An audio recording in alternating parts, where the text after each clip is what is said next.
Assalamualaikum warahmatullahi wabarakatuh. Waalaikumsalam warahmatullahi wabarakatuh. Selamat pagi dan salam sejahtera buat kita semuanya. Yang hormat Bapak Kepala Sekolah Sdn 1, yang kami hormati para tamu undangan, narasumber dan hadirin yang berbahagia, serta Bapak Ibu dari SDN 1. Pertama-tama kepada bersyukur alhamdulillah kepada Allah Subhanahu wa Ta'ala. Ya, pada siang hari ini kita masih diberikan nikmat yang luar biasa, sehingga pada siang hari ini kita dalam acara yaitu diseminasi tentang budaya positif di lingkungan sekolah yang akan disampaikan oleh narasumber yaitu Ibu Dewi Krisnawati MPD.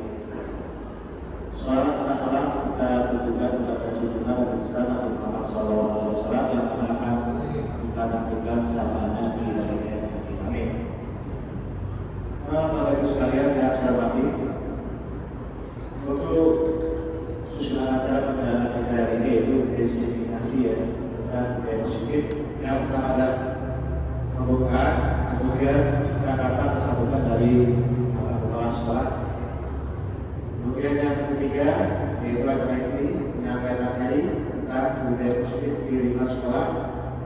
Kemudian sesi tanya jawab yang dilakukan oleh guru. Untuk pembukaan adalah kita bersama-sama membaca surat Al-Fatihah. Diharapkan hari ini bisa berlancar sampai nanti dan menggunakan yang maha luar biasa dan sekolah. Amin. Al-Fatihah.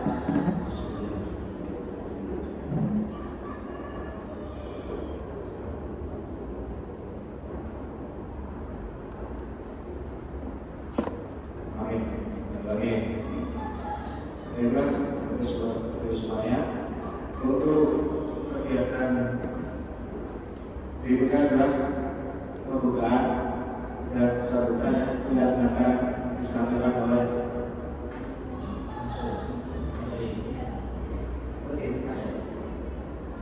Oke, karena pembukaannya sudah dan ada masalah bagi peralatan, kita langsung saja materi yang akan disampaikan Ibu Dewi Krisnawati MPD. Kita sambut Ibu Dewi Krisnawati MPD dengan tepuk tangan yang meriah. Assalamualaikum warahmatullahi wabarakatuh. Izin saya berdiri ya. Yang saya hormat, yang terhormat Bapak Kepala Sekolah, Bapak Saudara Sarjana Pendidikan Sekolah Dasar, yang saya hormati rekan seluruh guru penggerak Angkatan 11 Kabupaten Jateng, Pak Pandu, dan yang saya cintai dan saya banggakan teman-teman dengan sejawat, Bapak Ibu guru, Dewan Guru dari SDN 1. Bapak dan Ibu, saya ucapkan terima kasih atas kehadirannya, atas bantuannya. Hari ini saya cukup semangat, walaupun sebenarnya kurang bersemangat tadinya, karena ini adalah untuk saya menyelesaikan tugas 21.4 tentang aksi nyata budaya positif di lingkungan sekolah. Jadi ini adalah tugas 21.4 bagi kami calon guru penggerak Angkatan 11 dari Kabupaten Batang, Provinsi Jawa Tengah. Bapak dan Ibu, sebelum saya mempresentasikan apa saja materi-materi budaya positif yang akan kami keluarkan, yang ditugaskan pemerintah bagi guru-guru penggerak untuk menularkan ke rekan sejawat di lingkungannya, kita agar lebih semangat dan tidak hilang fokus, maka kita eksprim terlebih dahulu. Semuanya berdiri coba. Yang bersama. Ya, PPT-nya dulu Pak. Yang berubah belum? PPT-nya belum.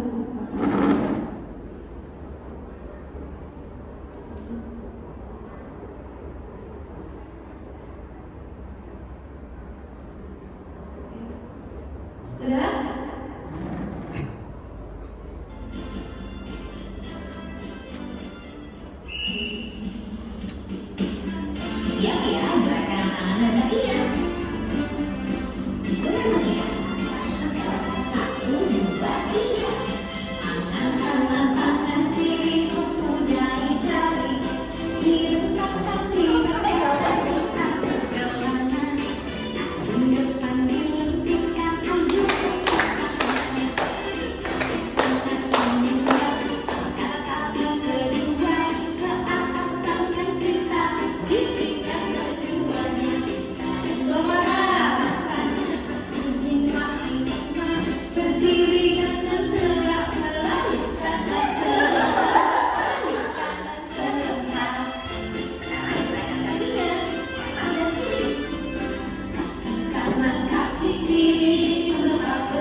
Terima kasih untuk membuat kita teringat ya Bapak dan Ibu.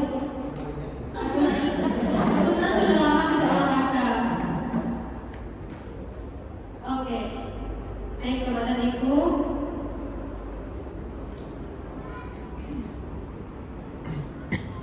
Kita akan membahas tentang budaya positif di lingkungan sekolah. Apa itu budaya positif, Bapak dan Ibu? Perlu kita ketahui bahwa kita dipersamakan dengan seorang petani. Petani yang merawat padi. Saat biji padi kita terima, maka padi itu akan tumbuh menjadi padi. Tidak mungkin padi itu berubah menjadi jagung. Tidak mungkin padi itu berubah menjadi kedelai. Tidak mungkin pula padi itu berubah menjadi singkong. Padi tetap akan tumbuh menjadi padi. Tugas kita apa? Tugas kita sebagai guru adalah merawat padi tersebut dengan tanah yang subur, dengan melindunginya dari hama, dengan melindunginya dari merah, dengan memberikan treatment padi sehingga padi itu tumbuh subur, tumbuh berkembang dengan maksimal. Begitu juga dengan lingkungan sekolah Bapak dan Ibu. Sekolah itu harus menciptakan lingkungan yang nyaman bagi anak didik kita agar mereka bisa tumbuh berkembang sesuai dengan potensinya, tanpa rasa takut. Jangan sampai anak yang awalnya masuk ke sekolah itu bersemangat maka hilang semangatnya. Apabila anak itu senang sekolah maka hilang kesenangannya. Anak menjadi benci pergi ke sekolah. Maka penting bagi kita untuk menanamkan budaya positif di lingkungan sekolah kita. Bayangkan sekolah impian Bapak dan Ibu. Mari kita kembali menjadi anak SD. Karena kita ada di lingkungan sekolah dasar, mari kita kembali ke anak SD. Ada beberapa pertanyaan di situ. Bagaimana suasana sekolahnya yang Bapak Ibu impikan itu, sekolah impian Bapak dan Ibu itu suasana sekolahnya bagaimana? Bagaimana guru bersikap pada muridnya? Bagaimana sikap muridnya? Bagaimana mereka saling berinteraksi dengan Anda? Bayangkan saat ini Anda adalah murid SD. Mari kita cermati. Lalu saya minta Bapak dan Ibu menuliskannya di sini. Bagaimana suasana sekolah yang diimpikan Bapak dan Ibu? Bagaimana Bapak dan Ibu menginginkan guru bersikap seperti apa? Dan bagaimana sikap murid-muridnya? Bagaimana mereka saling berinteraksi terhadap Anda?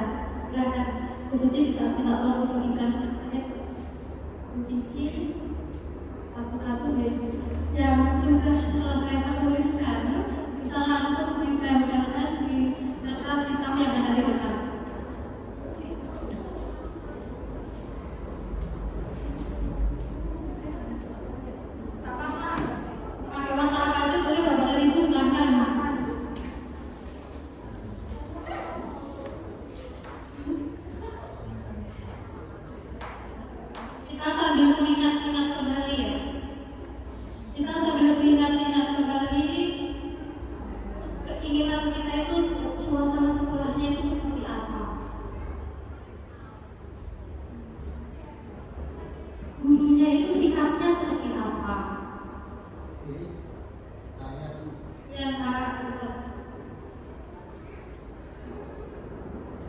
Sebelum menjawab saya pertanyaan ini, yang ditanyakan itu suasana sekolah pada saat saya dulu belajar atau suasana sekolah yang diinginkan saya sebagai guru saat ini.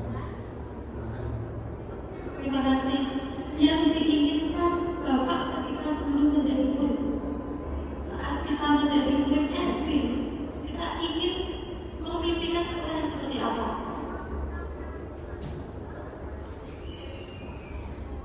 Saya yakin di sini Bapak dan Ibu memiliki guru idaman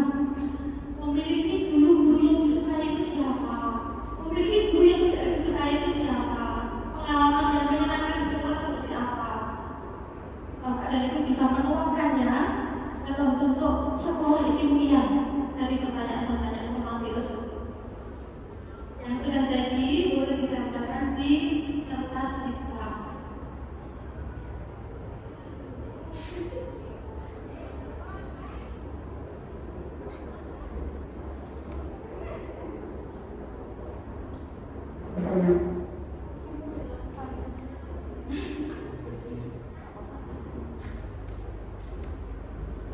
suasana sekolahnya, bagaimana guru bersikap pada muridnya, sikap murid dengan murid sesama murid itu seperti apa.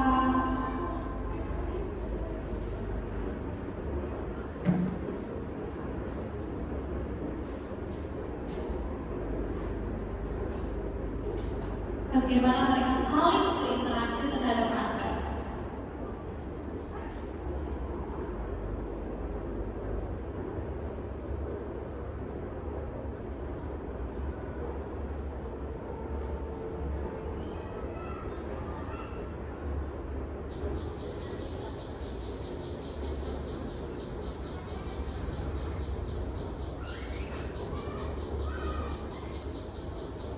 Sudah? Otaknya sangat busuk ya, saya penasaran ya. Kok busuk sekali? Sekolah impiannya seperti apa ya? Pasti berbeda-beda antara satu guru dengan satu orang dengan orang lain. Impiannya pasti berbeda-beda. Gimana sudah ditanggalkan? Bisa ditanggalkan Pak sudah?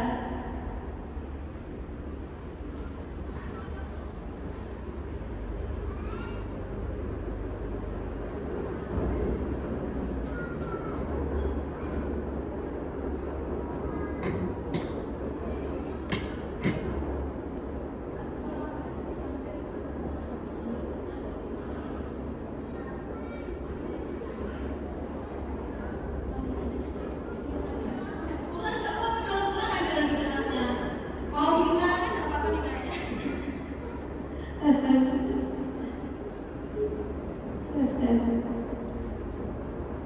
Kalau yang perlu lemas lagi boleh nih.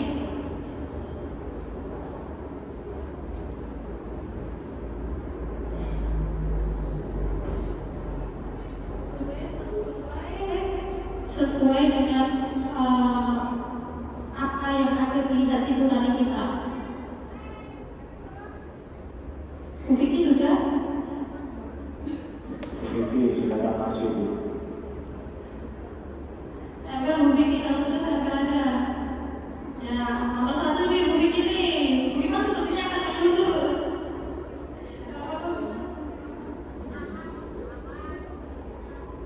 Luar biasa Bu Vicky. Di sana sudah nih sepertinya. Silakan tempel di sana. Bu Suci, Bu Pio.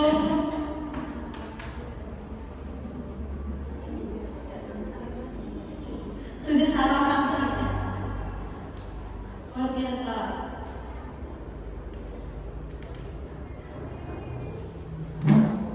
Apakah menyusul? Ayo Prima.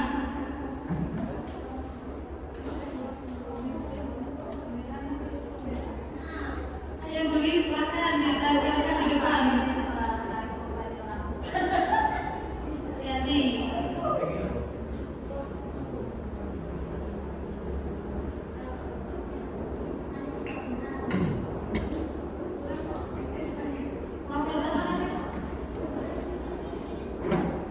Saya akan membacakan salah satu sekolah impian. Angka penyebut nama karena di sini tidak ada namanya ya. Saya akan mengambil satu saja. Oke. Suasana sekolah yang saya inginkan adalah sekolah yang nyaman, bersih dan menyenangkan. Luar biasa. Guru yang ramah pada anak-anak dan sayang serta sabar. Luar biasa ya.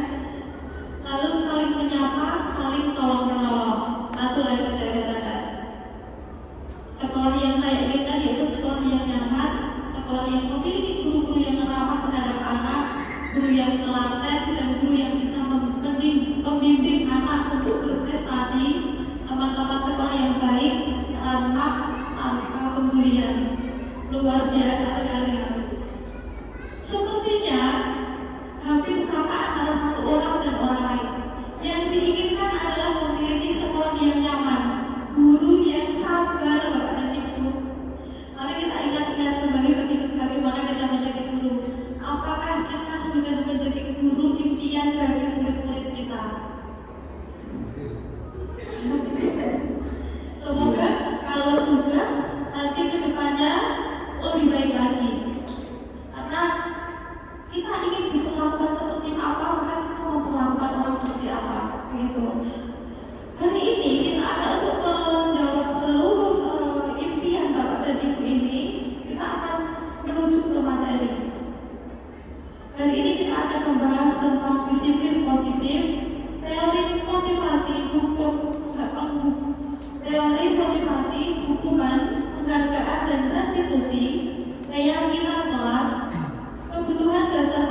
Stop.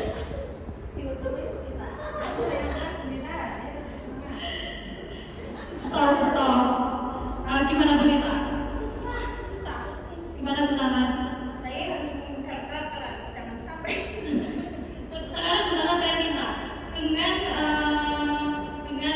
keinginan hati Bu Sana sendiri, silakan buka genggaman tangannya Bu Sana. Dibuka. Rasanya gimana? Udah dengan. Nah, terima kasih tepuk tangan Bu Nita Bu Sana. Bapak dan Ibu, ini tadi mengibaratkan motivasi intrinsik. Motivasi jika muncul dari dalam diri, maka akan mudah. Tetapi jika motivasi itu muncul dari orang lain, dari lingkungan, maka motivasi itu tidak akan kuat. Hal ini berhubungan dengan paradigma stimulus respon dan teori kontrol Bapak dan Ibu. Jika dulu kita menganut paradigma stimulus kontrol, siapa sesungguhnya yang memiliki kontrol? Zaman dahulu kita berpendapat bahwa kita mencoba mengubah orang agar berpandangan sama dengan kita. Lalu perilaku buruk itu dilihat sebagai suatu kesalahan. Orang kalau perilaku buruk berarti dia salah. Lalu orang lain bisa mengontrol saya bisa mengontrol orang lain. Pemaksaan ada pada saat bujukan gagal.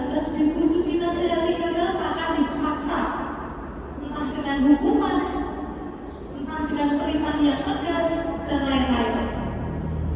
Lalu model berpikir menang kalah itu adalah stimulus respon yang dianut oleh guru-guru terdahulu sebelum kita. Sekarang sudah berubah paradigmanya Bapak dan Ibu.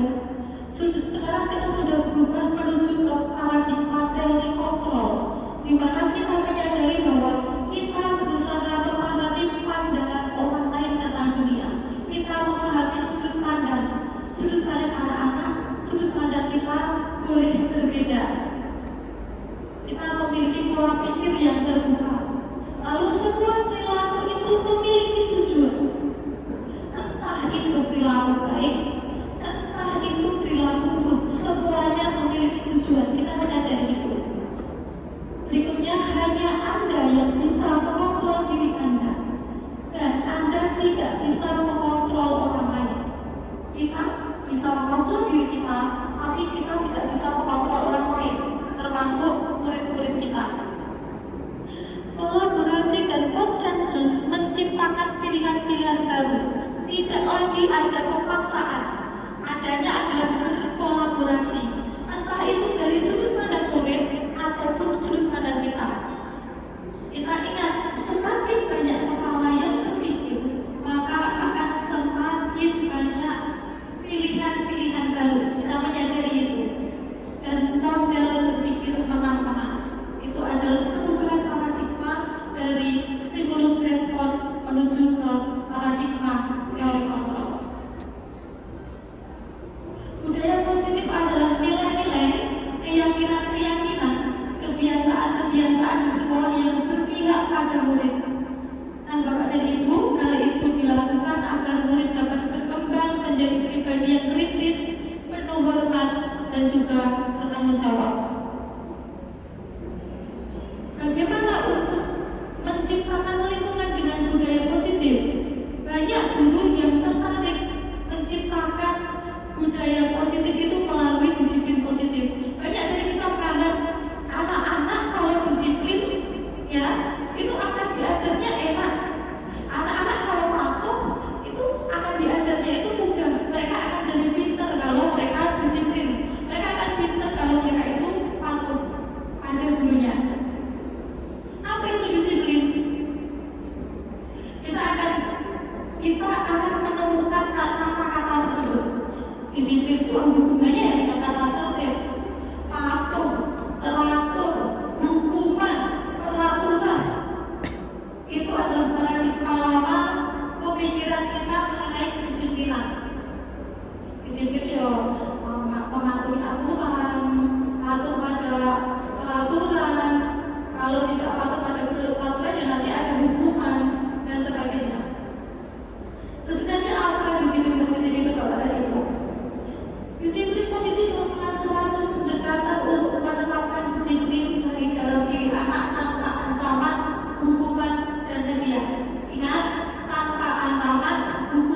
dan juga hadiah. Seperti tadi, Bu Nina ingin membuka tangannya Bu Sana, tapi jika Bu Sana tidak ingin membuka tangannya, maka akan sangat sulit untuk membukanya, akan sangat berat. Beda lagi kalau keinginan membuka tangan itu dari dalam diri Bu Sana, maka dengan mudah genggaman tangan itu terbuka. Begitu juga dengan disiplin positif. Cara menanamkannya adalah dengan menanamkannya dari dalam diri anak, tanpa ancaman, tanpa hukuman, dan juga tanpa hadiah. Dalam menerapkan disiplin positif, murid diajarkan untuk memahami konsekuensi dan dari perilaku mereka, mengajarkan murid bertanggung jawab serta rasa hormat dalam berinteraksi dengan lingkungan. Disiplin positif bertujuan untuk menumbuhkan kesadaran serta pemberdayaan murid untuk melakukan sesuatu tanpa ancaman maupun hukuman. Sekali lagi itu ditekankan ya, penanaman disiplin positif itu tanpa ancaman dan tanpa hukuman. Ki Hajar Dewantara mengartikan disiplin sebagai bentuk kontrol diri, yaitu belajar untuk kontrol diri agar dapat mencapai suatu tujuan mulia. Tujuan mulia di sini mengacu pada nilai-nilai dan prinsip-prinsip. Kalau kita ingat ada profil pelajar Pancasila, ada beberapa nilai profil pelajar Pancasila yang diberikan dan ketakwaan Tuhan Yang Maha Esa, mandiri, bernalar kritis, kreatif, bergotong royong, dan berkebenangan global. Jadi nilai-nilai kebajikan yang akan kita tanamkan kepada anak-anak kita ini adalah nilai-nilai kebajikan dari profil pelajar Pancasila. Teori motivasi perilaku manusia itu ada 3 Bapak Ibu. Yang pertama, agar menghindari hukuman. Menghindari hukuman. Aku akan melakukan sesuatu biar aku tidak dihukum. Apa yang akan terjadi apabila saya tidak melakukannya? Daripada dihukum, aku melakukannya saja. Menghindari hukuman. Yang kedua adalah untuk mendapatkan imbalan dari orang lain. Apa yang akan saya dapatkan jika saya melakukan ini? Biar dapat hadiah. Oke, aku akan melakukannya. Yang ketiga adalah untuk menghargai diri sendiri.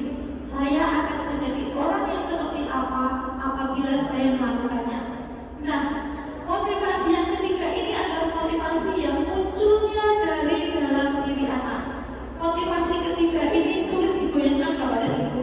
Jadi bagaimana kita membawa anak-anak kita memiliki motivasi intrinsik. Karena 2 motivasi yang pertama, takut hukuman dan ingin mendapatkan hadiah itu sangat mudah tergoyahkan. 2 motivasi tersebut adalah motivasi ekstrinsik yang sangat tergantung pada suasana. Jika suasana lingkungannya berubah, maka motivasi itu akan goyah. Berikutnya kita akan membahas hukuman, konsekuensi, dan restitusi. Nah, setelah ini akan ada soal Bapak dan Ibu. Nanti Bapak dan Ibu akan diminta untuk menjawab. Tapi menjawabnya di dalam hati saja. Apakah ini termasuk hukuman? Apakah ini termasuk konsekuensi? Akan saya jelaskan dulu apa itu hukuman. Hukuman itu bersifat tidak terencana atau tiba-tiba. Anak atau murid tidak tahu apa yang akan terjadi dan tidak dilibatkan. Hukuman bersifat satu arah, munculnya dari guru. Dan murid hanya menerima satu hukuman tanpa mengetahui atau tanpa melalui kesepakatan. Hukuman itu bisa bentuknya fisik, bisa bentuknya psikis, menyakiti fisik ataupun psikis murid tersebut. Bisa dengan hukuman fisik, bisa dengan kata-kata dari guru. Lalu konsekuensi itu apa? Konsekuensi itu sudah terencana Bapak dan Ibu, sudah disepakati, sudah dibahas dan disetujui oleh guru dan juga murid. Bentuk-bentuk konsekuensi ya, misalkan kita sepakat nih, jika nanti kalian tidak mengerjakan PR, nanti nyapu. Kebanyakan dari kita kan seperti itu. Nanti kalau tidak mengerjakan PR, kalian piket dari itu. Itu namanya konsekuensi karena sudah ada kesepakatan antara guru dan murid.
pertanyaan. Tadi kan sudah dijelaskan apa itu hukuman, apa itu konsekuensi. Menurut Bapak dan Ibu, lari mengelilingi lapangan basket 2 kali karena terlambat hadir di sekolah itu termasuk hukuman atau konsekuensi? Dalam hati saja. Berikutnya, membersihkan coretan yang dibuat di meja tulis. Tadi mereka coret-coret di meja tulis lalu disuruh membersihkan. Karena kamu masih coret, bersihkan. Apakah itu hukuman atau konsekuensi? Ketiga, murid diminta untuk push up 15 kali karena tidak menggunakan masker ke sekolah. Kalau masker disuruh push up, apakah itu hukuman atau konsekuensi? Mencatat 100 kali di halaman buku kalimat, saya tidak akan terlambat lagi karena anak tersebut terlambat sekolah. Terlambat datang ke sekolah sama gurunya disuruh nulis, saya tidak akan terlambat lagi, saya tidak akan terlambat lagi sampai 100. Itu masuk hukuman atau konsekuensi? Lalu menggantikan kertas tugas temannya yang telah dicoret-coret. Anak itu nyoret-nyoret kertas tugas temannya, lalu guru meminta ganti. Itu hukuman atau konsekuensi? Berjemur di lapangan basket itu 12 siang karena mengobrol dengan teman. Keluar kamu, berjemur kamu di lapangan basket jam 12 siang karena di kelas mengobrol dengan teman. Apakah itu hukuman atau konsekuensi? Yang terakhir adalah membersihkan tumpahan air di meja tulis karena tersegel saat belajar. Oke, mari kita lihat jawabannya apakah sudah sesuai dengan yang ada di hati Bapak dan Ibu. Jadi lari keliling lapangan basket 2 kali karena terlambat di sekolah itu adalah hukuman Bapak dan Ibu. Lalu hukuman lagi adalah murid diminta push up karena lupa menggunakan masker. Lalu murid diminta berjemur di halaman jam 12 siang karena mengobrol. Itu juga bentuk hukuman.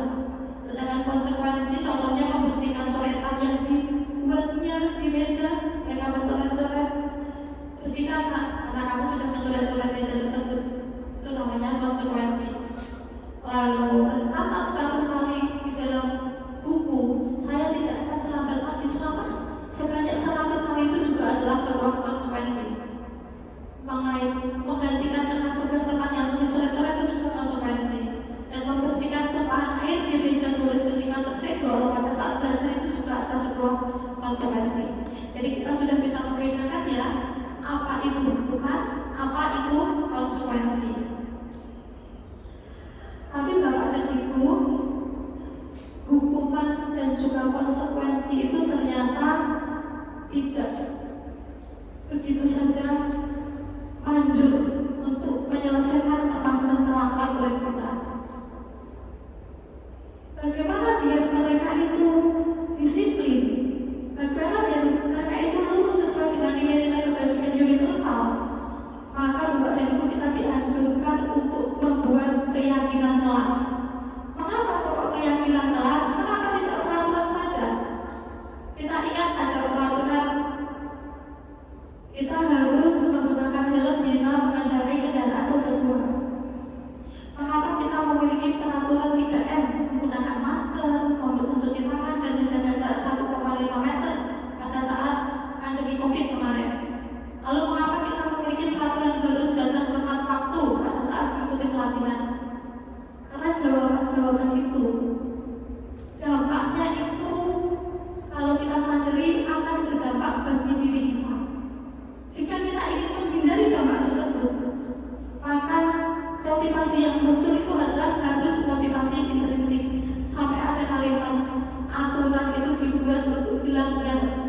Sampai ada kalimat seperti itu. Kenapa? Karena kadang aturan itu tidak muncul dari hati kita, tidak muncul dari motivasi intrinsik kita untuk menghindari sesuatu. Kenapa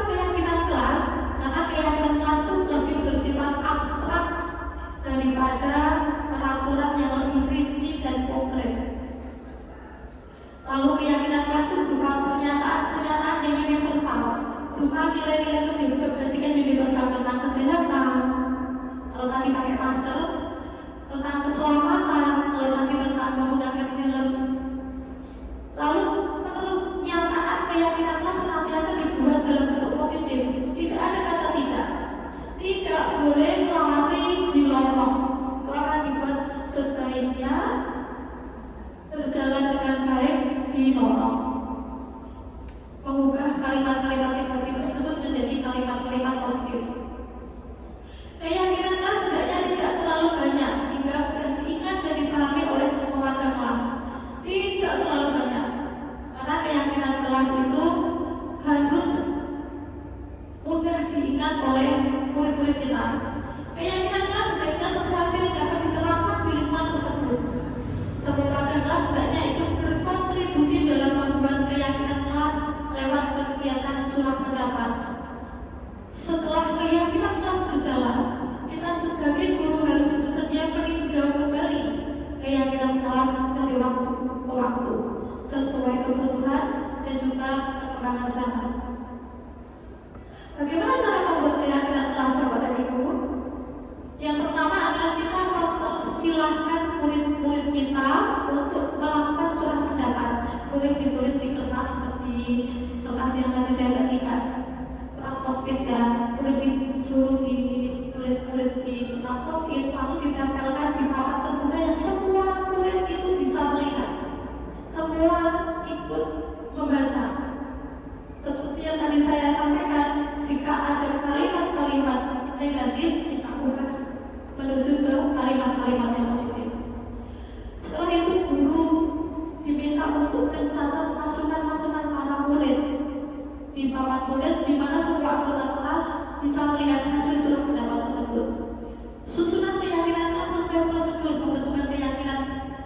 Gantilah kalimat berbentuk negatif menjadi positif. Contohnya itu ya, jangan dari di kelas atau koridor, berjalanlah di kelas atau koridor.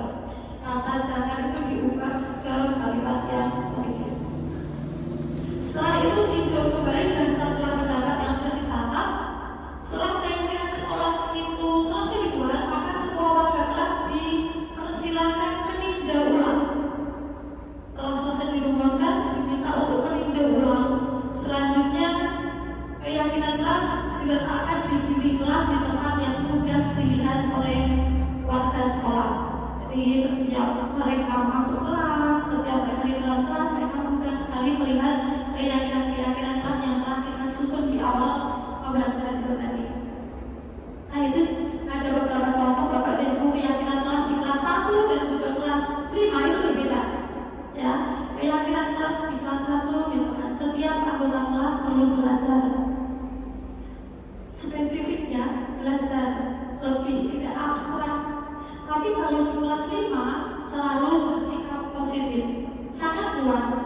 Sikap positif itu bisa masuk belajar, berbakti pada guru, baik kepada teman, tidak berantem dengan teman, luas sekali.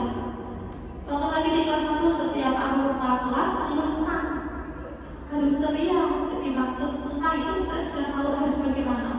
Untuk kelas 1, untuk level kelas 1, untuk di level kelas 5 senantiasa menjadi diri terbaik dalam segala hal. Nah itu nilai, mereka harus usaha menjadi yang terbaik, memberikan hasil terbaik, mengerjakan tugas dengan maksimal dan lain-lain. Ini tidak hanya dalam hal belajar, banyak hal. Jadi luas, jadi berbeda antara keyakinan kelas di kelas 1 dengan keyakinan kelas di kelas 5. Bapak dan Ibu, untuk membentuk keyakinan kelas itu kita harus memperhatikan 5 kebutuhan dasar manusia. Apa saja? Yang pertama kebutuhan bertahan hidup, yaitu makan, minum, lalu cinta dan kasih sayang. Setelah itu kebebasan, kesenangan dan juga kekuasaan. Ini akan saya contohkan sikap anak yang kebutuhan dasarnya belum terpenuhi. Nanti kita bisa merefleksikan dengan murid-murid kita, adakah yang seperti ini? Seorang murid yang tidak begitu berhasil secara akademik, mungkin kebutuhannya akan kekuasaan tidak terpenuhi di sekolah. Oleh karena itu, mungkin dia akan mencoba untuk memenuhi kebutuhannya, akan kekuasaan dengan mencoba mengatur orang lain di lapangan bermain, atau bahkan menyakiti mereka secara fisik. Sebagai guru, kita dapat melibatkannya dalam kegiatan yang memberi peluang murid tersebut untuk pencapaian yang berarti. Di dalam kelas, jarang dia mendapat nilai yang tertinggi, jarang dia merasa menguasai bidang tertentu di dalam kelas, sehingga dia akan meluapkannya karena kebutuhan dasar dia terhadap kekuasaan itu tidak terpenuhi, maka dia bisa meluapkannya di tempat lain dengan cara menyakiti temannya, mengatur temannya. Contoh yang berikutnya Bapak Ibu, seorang yang tidak merasa diterima oleh teman-temannya, kebutuhannya akan kasih sayang dan rasa diterima tidak terpenuhi. Oleh karena itu, dia mungkin akan memiliki satu teman yang mungkin hanya memiliki satu teman dan memisahkan diri dari yang lain.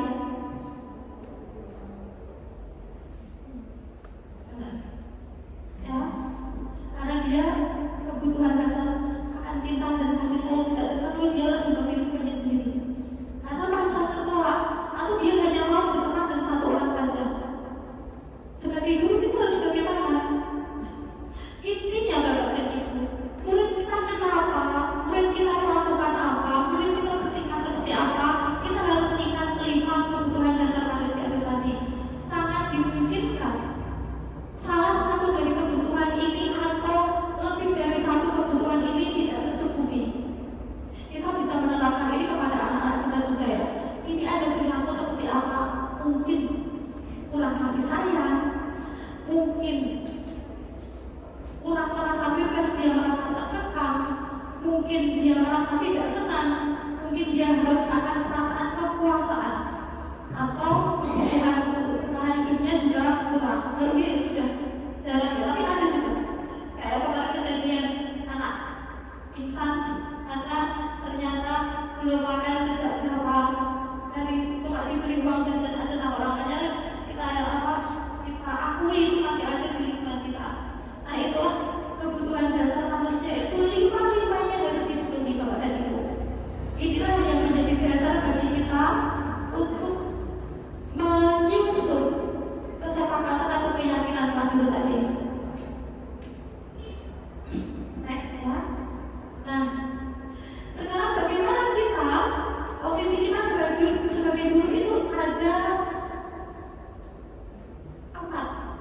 4 posisi. Posisi kontrol penghukum.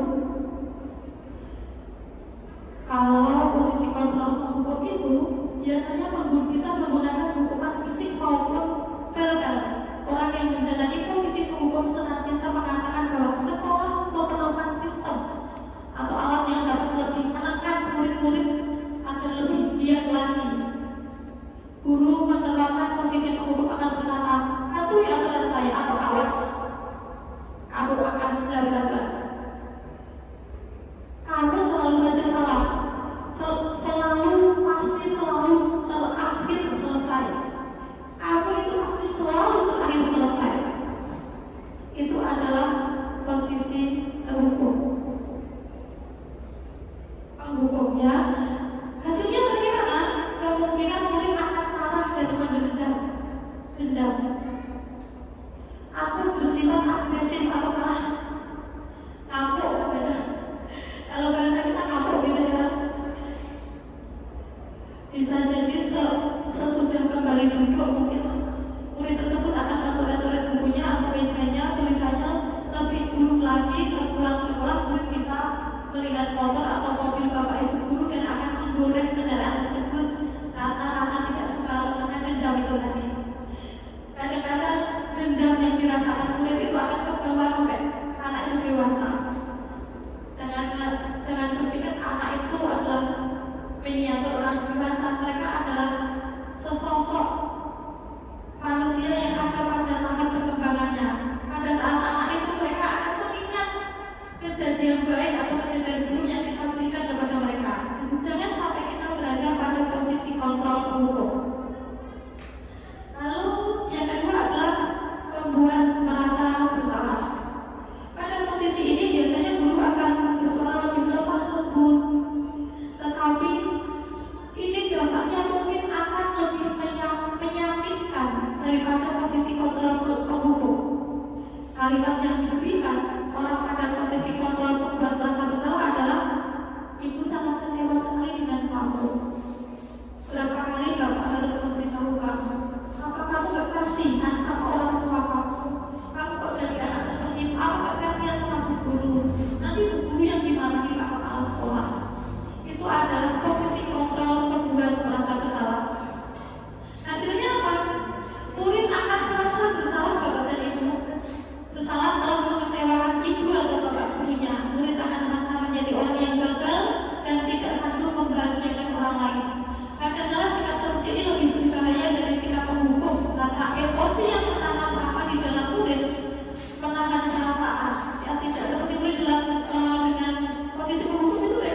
oh yang temanku. Itulah posisi kontrol sebagai teman. Jadi ada positif dan ada negatifnya. Yang paling sempurna adalah posisi kontrol manajer, Bapak dan Ibu. Posisi kontrol manajer itu adalah posisi di mana guru berbuat sesuatu bersama dengan murid, mempersilahkan murid mempertanggungjawabkan perilakunya, mendukung murid agar dapat menemukan solusi dari permasalahannya sendiri. Di manajer, murid tidak diajak untuk menganalisis kebutuhannya sendiri. Murid diajak untuk menganalisis kebutuhannya sendiri maupun kebutuhan orang lain. Di sini penekanannya bukan pada kemampuan membuat konsekuensi, namun untuk berkolaborasi. Nah, apa yang kita yakini ini pertanyaannya? Apakah kamu meyakininya? Jika kamu meyakininya, apakah kamu bersedia memperbaikinya? Dan lain-lain. Itu adalah posisi kontrol manajer. Bagaimana pelaksanaannya untuk kita menerapkan disiplin positif tersebut? Dengan segitiga restitusi. Segitiga restitusi adalah proses menciptakan kondisi bagi murid untuk memperbaiki kesalahan mereka, sehingga mereka merasa kembali pada kelompok mereka dengan karakter yang lebih kuat. Mereka itu diajak, Bapak dan Ibu, diajak untuk memperbaiki kesalahan mereka, diajak untuk berpikir bagaimana cara memperbaiki kesalahan mereka, dan mereka setelah melakukan restitusi itu akan memiliki karakter yang lebih kuat. Tiga langkah segitiga restitusi. Yang pertama adalah menstabilkan identitas, kedua validasi tindakan yang salah, dan ketiga menanyakan keyakinan. Di sini ada gambar segitiga restitusi. Ini contoh langkah pertama, menstabilkan identitas. Contoh-contoh kalimat yang kita berikan kepada anak-anak kita. Berbuat salah itu tidak apa-apa. Berbuat salah itu manusiawi. Ibu juga pernah melakukan kesalahan seperti itu. Kamu berhak kok merasa seperti itu. Misalkan dia marah, kamu berhak kok marah. Kamu tadi diapakan kok marah? Tadi aku seperti ini kan, Bu. Oh, kamu berhak marah. Itu adalah contoh menstabilkan identitas. Setelah identitas mereka stabil, maka langkah kedua adalah validasi tindakan. Padahal aku bisa loh melakukan yang lebih buruk daripada ini, tapi kamu tidak melakukannya. Kalau anakku saya habis marah gitu, kamu bisa loh melakukan yang lebih buruk daripada ini, tapi kamu tidak melakukannya. Jadi kamu itu bagus, jadi kamu itu anak yang baik. Kamu pasti punya alasan mengapa kamu melakukan hal itu. Saat anak melakukan kesalahan pun ingat, ya, anak itu pasti punya alasan. Entah itu baik, entah itu buruk. Kamu patut bangga pada dirimu sendiri karena kamu telah melindungi sesuatu yang penting buat kamu. Misalkan harga diinjak-injak misalkan, atau orang tuanya guna, dan misalnya anak karena seperti itu kan, sama orang tuanya disebut-sebut, gitu. Kita sebagai guru bisa memvalidasi tindakan yang mereka lakukan. Lalu tahap yang ketiga adalah menanyakan keyakinan. Apa yang kita percaya sebagai kelas? Apa yang kita percaya sebagai kelas atau keluarga? Maksudnya nilai-nilai positif apa yang telah kita percayai?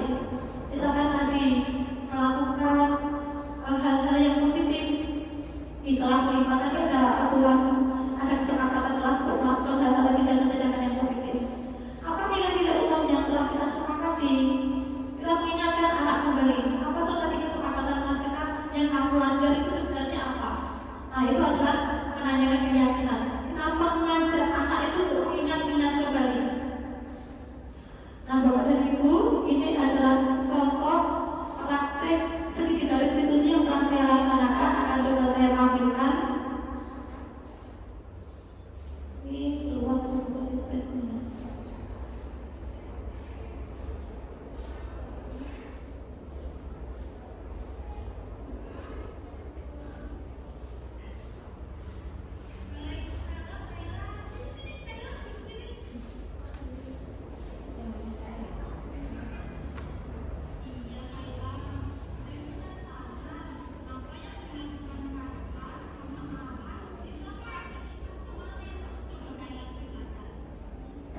Nah itu tadi Bapak dan Ibu contoh kegiatan restitusi yang saya lakukan. Jadi untuk menggali kesadaran anak itu tadi tidak dengan mengejas, tidak dengan menyuruh tiba-tiba kamu menjerat-jerat di tembok kan, ya udah kamu bersihkan, tidak seperti itu.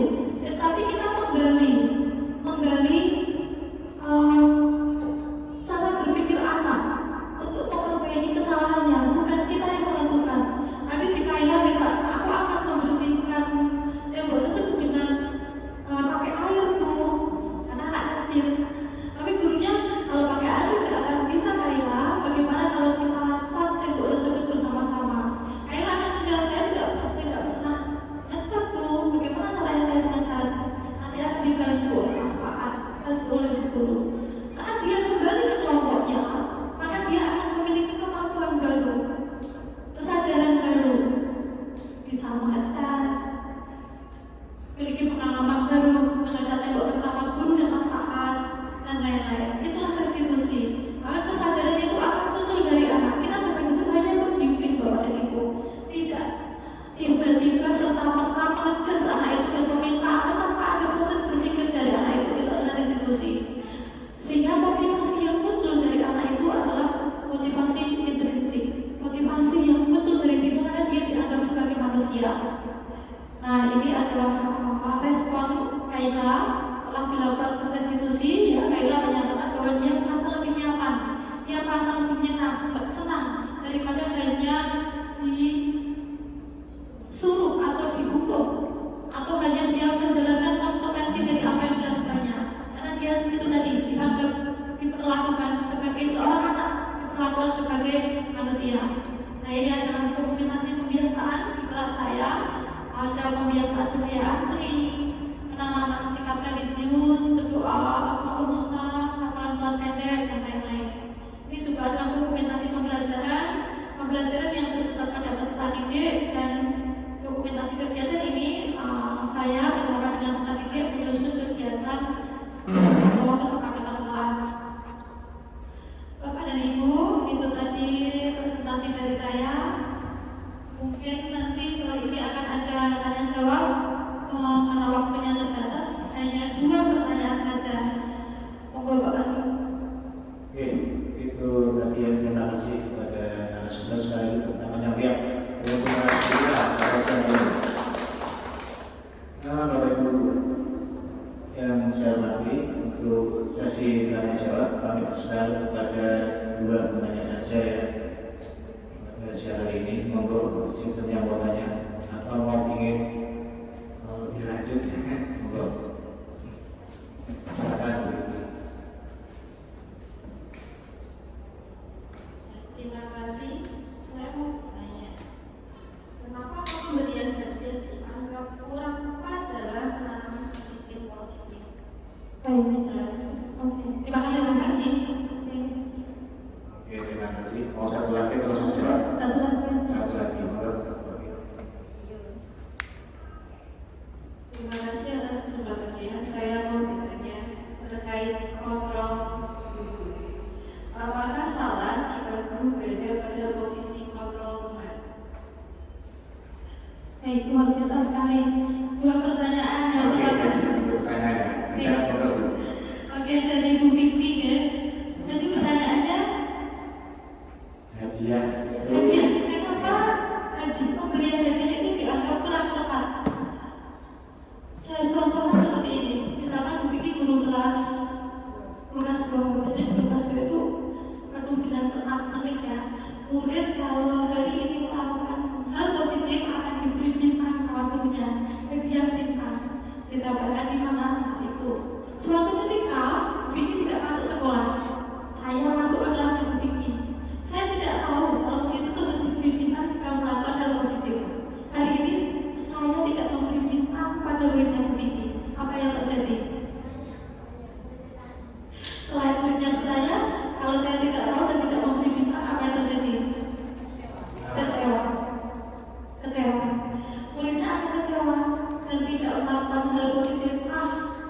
Orang gak dikasih bintang kok, ngapain maju ke depan? Orang gak dikasih bintang kok, ngapain aku membuang sampah di tempat sampah? hadiah itu termasuk motivasi ekstrinsik. Pemberian hadiah itu masuk dalam motivasi ekstrinsik. Jadi itu kurang dianjurkan.